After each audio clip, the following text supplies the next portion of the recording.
Фраза, которая точно успокоит мужчину после ссоры.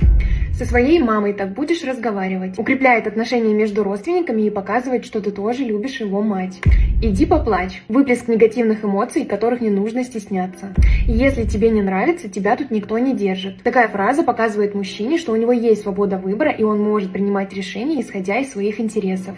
Ведешь себя как баба. Дает мужчине понять, что вы принимаете феминную сторону его личности.